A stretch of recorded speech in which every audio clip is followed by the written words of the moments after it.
Yeah, I kind of had to take a little break there, but I just had to listen to Dazed and Confused to just refresh my memory. Yeah, that's one of my favorite guitar parts, like by far. I love that. It's so simple, but it's so cool, man. That song, I might make a list of my favorite Zeppelin songs, top 10 list, because I never really did that before. I don't know what I would put on there. Probably that, probably Going to California are my top two. And other than that, I can't really think what I would put on there. Uh, I'm sure I could do it easily, but I would have to really go through all the albums. I used to wake up to rock and roll, like in my alarm clock, but yeah, I would have to refresh my Kashmir maybe would, yeah, Kashmir would definitely go on there. I don't know. I'll do that later. I'll pick my 10 favorite Zeppelin songs, but I love Dazed and Confused. It's so good, man. And so I was saying I would do the breakdown kind of similar to that. After you go nuts with the I said death go stumble, and you can do the drum like go stumble, and just go crazy on stage, roll around, squirm like a idiot. And yeah, I mean, like, just go all out. I can't do it right now, man. I'm in my car. I said I can't. I'm in the library parking lot. I feel dumb doing this. But after that, you would just break it down to a real slow tempo and just improvise some guitar parts if you want to solo or just do some psychedelic jam stuff. As this is as far as I can go in terms of composition right now. I know it sounds lazy, but I can't really do anything else. Um, I plan to maybe get a guitar at some point, but I don't have any instruments right now.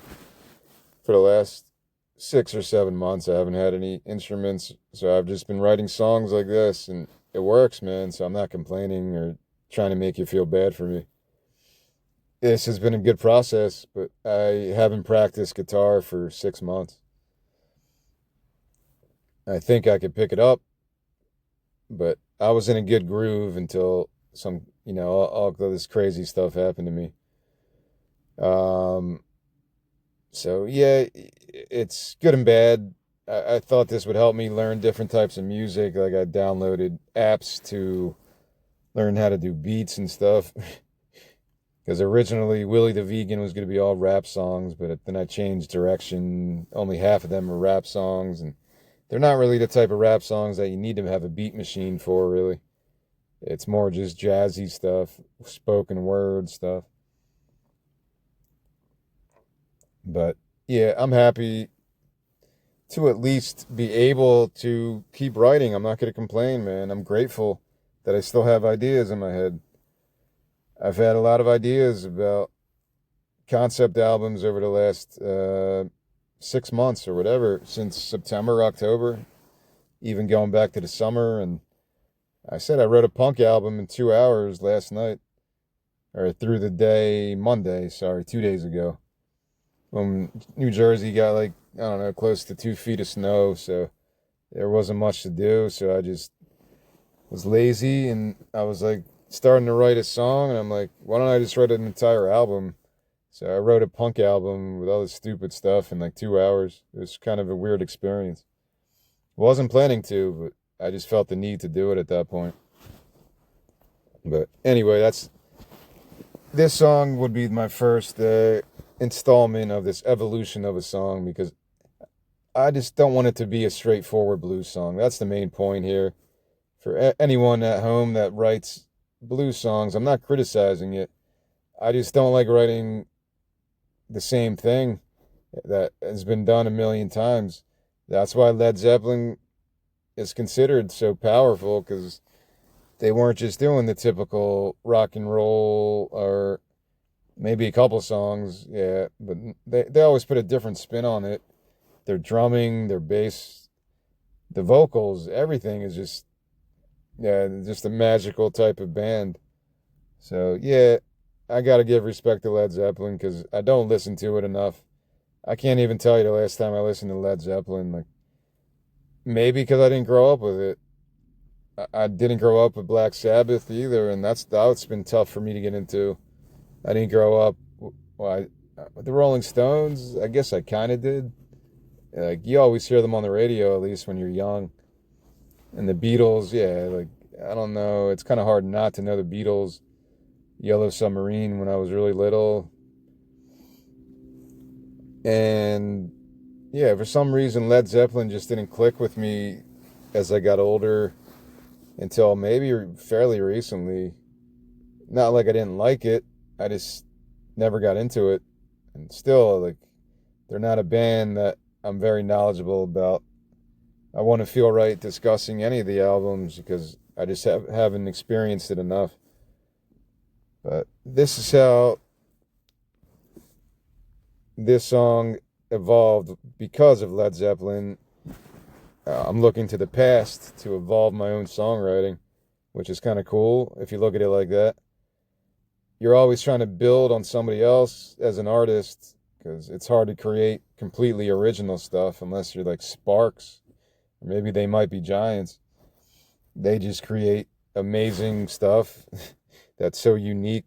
Ween, I guess, could fit that category, more avant-garde stuff. But it's not like I could do Led Zeppelin better than Led Zeppelin. I'm just trying to create something in that vein because I like tempo changes and I like that dark, mysterious quality, spiritual quality of Led Zeppelin music. There is that, like, I won't even call it psychedelic. It's more just hardcore spiritual. Pink Floyd, I guess, would be the prototypical psychedelic sound. Pink Floyd, and it's like I don't even know if Cream would fit that. Cream is more just bluesy, hard blues. Led Zeppelin's different to me. There's a darkness, in a good way. It's not like a depressing darkness. It's like a darkness that makes you feel good, if that makes any sense.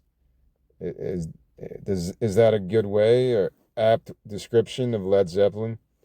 That they create a dark atmosphere that is actually illuminating. You know what I'm saying? Like through the darkness, there's light, like that type of poetic type of feel. That's how I would describe Led Zeppelin, I guess. If I had kids and they're like, "What's this Led Zeppelin all about?" I'll be like, maybe I wouldn't say it like that. That sounds kind of like pretentious. Hello, 5-year-old kid. This music will blow your mind, 5-year-old kid. There's darkness to it, but through the darkness, there is a light, my child. So, yeah, I wouldn't say it like that. I'd be like, yeah, it's some bluesy, it's some dudes from Britain that ripped off blues, Southern blues from the South and all the African American heritage. Not saying they did. I'm not saying that. Because it's all, I said it before on another post, Led Zeppelin was influenced by blues music, and then hip hop was influenced by Led Zeppelin. So it's all a cycle. It's all good, man. It's all a cycle of just artists appreciating art. And I don't think Led Zeppelin ever was trying to be disingenuous about where they got their flavor from. So I'm not trying to criticize them at all like that. Yeah, I think that's really cool. There's a lot of hip hop bands that, like when the levee breaks, right? Didn't they use that's like the famous drum sample that all these, I don't know. I'm pretty sure I'm right about that, but I can't tell you what songs use it or anything. Maybe Tribe Called Quest? I don't know. But yeah, it's just amazing. I don't consider myself a musician because I've never tried playing drums or bass guitar. I said I haven't played electric guitar in 20 years, so I don't consider myself a musician. I just consider myself an artist, and I like to toy around with songwriting, and I appreciate all of it. Like, I just love, I don't want to say all of it, because there is music that makes me, um, I want to be nice about it, but there is music that does not connect with me at first, at least. Maybe it'll grow on me later. Even Blues Traveler, like Four, I probably listened to that as a teenager, but I didn't appreciate it. I listened to it a couple days ago, and it's like, yeah, John Popper makes that album because through the more generic blues songs, his harmonica playing is just crazy. But this was my evolution of a song. It became more of a tribute to Led Zeppelin, I guess, because they were the reason I wanted to change this song into something a little bit different. I'm not sure exactly how I would develop it because all I have right now is that I'll be screaming on stage. I said, "Death, go stumble, go stumble, go stumble," and then just keep going crazier and crazier for like a minute as the music gets weirder and weirder. And then instead of going back to the upbeat, happy blues that the rest of the song had, you would just go into some psychedelic, spiritual jam influenced by Dazed and Confused jam, because I think that's my favorite guitar part of any Led Zeppelin song. It's just so good. I can't really compare it to anything else. The Dazed and Confused, the no, no, no. It doesn't sound like anything. It's just, I don't know what to compare it to. It's not blues. It just sounds like some magical wizardry going on. Because, I don't know. I know Jimmy Page was like into that occult stuff. He probably had some weird stuff going on in his head to create music like that. It's so good. Like, I just can't praise it enough. And that's what I would be shooting for, to get something organic. If I had a guitar, maybe I would try to come up with something in terms of a chord arrangement like I was doing before with my other series. But I can't do that right now. But I wanted to do this short post anyway because it's important to me to remember this stuff, because I wrote this note 2 weeks ago, and if I don't do it now, I'm going to forget about it. And it's good for me to just to use my Substack as a way to make sure I'm not forgetting about any ideas. I'm not even saying some of these ideas are going to be legitimate or turn into anything, but I've been there where I've been that artist or writer that thinks of a cool idea, or I have a cool melody in my head before I go to sleep, but I'm too tired to record it, and then I lose it. Of course, you're going to lose it when you go to sleep. So I'm really preaching that gospel of whatever idea you have, put it down on paper, put it out there into the artistic ether, whatever you want to call it. Share it with your bandmates if you actually have a band. And maybe something good will come from it. Don't be afraid to share stuff, I guess, is the main point of this. Because, yeah, I was afraid for so long to document anything or say anything. Because, I don't know, that's just how I was. I was afraid.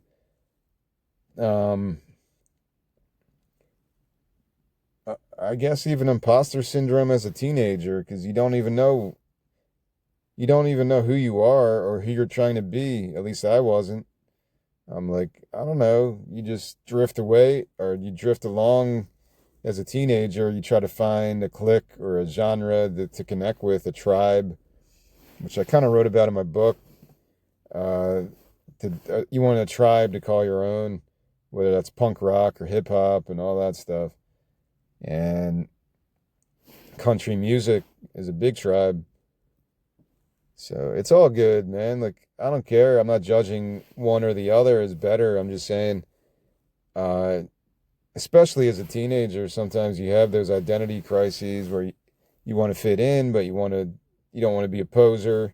'Cause I always had that. Always, when it came to punk rock, yeah. And I still feel that way with punk rock. Because if I got up on stage, I don't know what I would do. I'd be too afraid to do anything, probably. Like, I, the reason I had this thought, and I'll end here because I don't feel like talking for 20 minutes. I'll end with this thought after this, that the reason David Bowie survived so long as a artist and not as like a Neil Diamond, no offense, Neil Diamond, or a Rod Stewart, or a, I don't know, Engelbert Humperdinck, is that his name? Or a Tom Jones. Again, I'm not criticizing those people. They're all talented crooners or whatever you want to call it.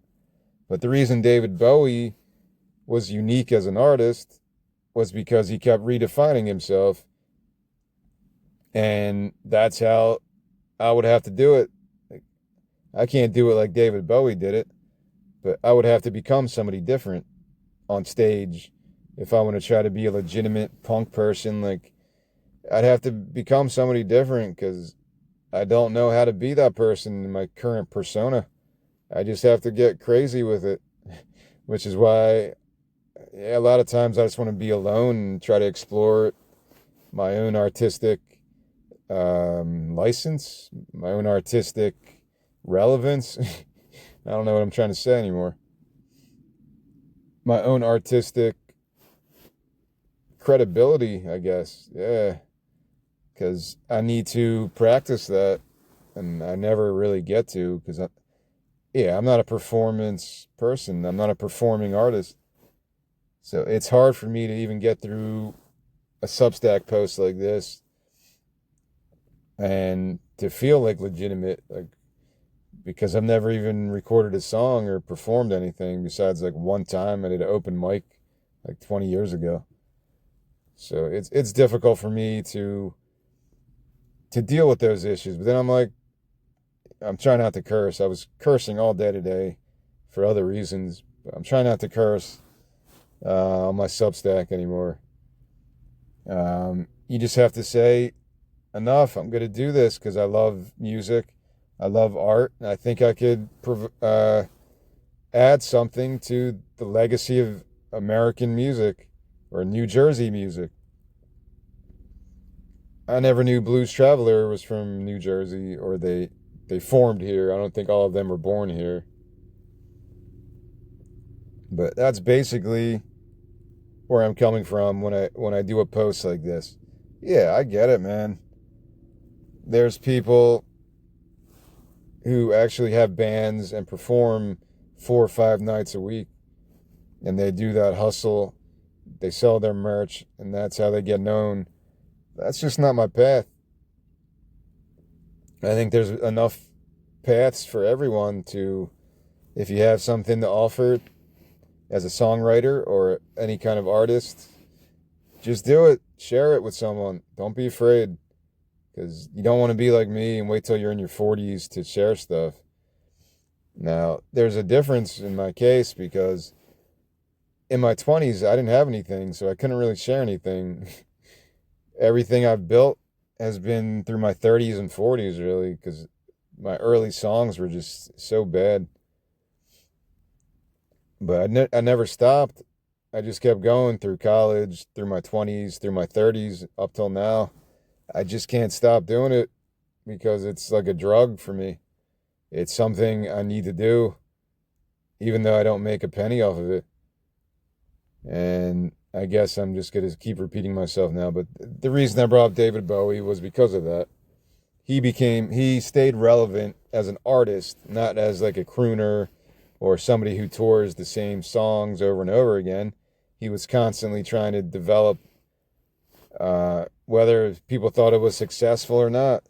But people would be like, oh, David Bowie's doing this thing now. I'm going to go check this out because it's interesting. And I guess some artists will play it safe and they also get popular like that too. Billy Joel can tour, well, he has really. The last 20 years, Billy Joel could just sell out Madison Square Garden or Citizens Bank Park when he did a show with Elton John one year. And he could just play the same hits and people will come and rock out to it. Springsteen, same thing. I just think David Bowie was different kind of animal as an artist because he wanted to create different different modes of creation. I guess you can connect that to um,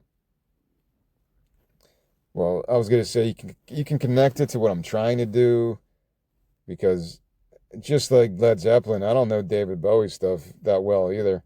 I know Ziggy Stardust. I know Low. That was more like his krautrock German thing.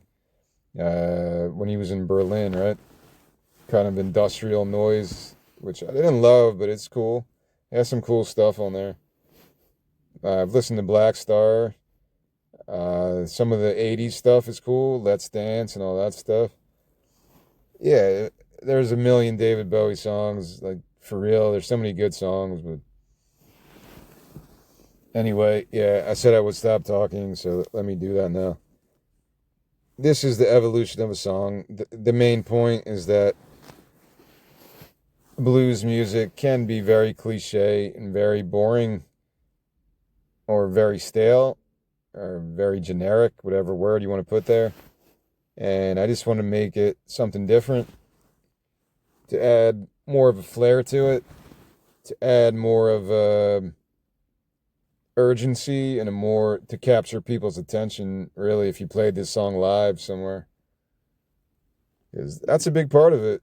You have to give something new, and that's what David Bowie did. He was maybe not every album, but he was always trying to reinvent stuff or at least change how he was doing things. I don't know, maybe it helped his artistic process to pretend he was somebody else.